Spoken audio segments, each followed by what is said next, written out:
गोंदिया शहरातील रामनगर परिसरात असलेल्या राम मंदिरात रामनवमी निमित्त श्रीराम यांचा जन्मोत्सव साजरा करण्यात आला। यावेळी रामभक्तांनी मोठ्या प्रमाणात गर्दी केली होती।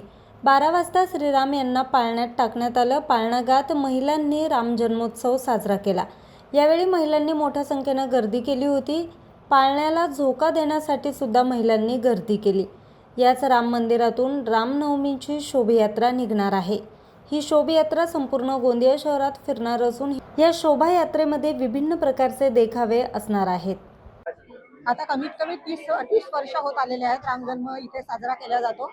खूप पुरातन मंदिर आहे आणि हे मंदिर कुंडे कुटुंबाने कुणबी समाजाला दानात दिलेलं आहे।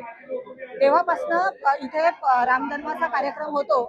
आधी 12 वाजेपर्यंत रामायण होतं, 12 वाजता रामजन्म होतो आणि त्याच्यानंतर 2 वाजता इथून शोभायात्रा काढली जाते। शोभायात्रेमध्ये सुद्धा वेगवेगळ्या प्रकारच्या झाकी असतात आणि त्याच्यानंतर पूर्ण शहराभर ही शोभायात्रा निघते आणि नंतर तिचं अग्रेशन भवनमध्ये समापन होतं। न्यूज रिपोर्टर चेतन समरीत, आज 24 तास, गोंदिया।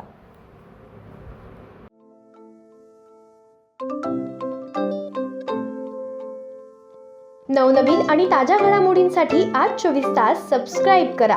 त्याचबरोबर बेल आयकॉनवर क्लिक करा आणि मिळवा आमच्या बातम्यांच्या नोटिफिकेशन्स। तसेच आज 24 तासची प्रत्येक बातमी आपल्याला कशी वाटली हे कळवा, लाईक करून, कमेंट करून आणि आमच्या बातम्या शेअर सुद्धा करा।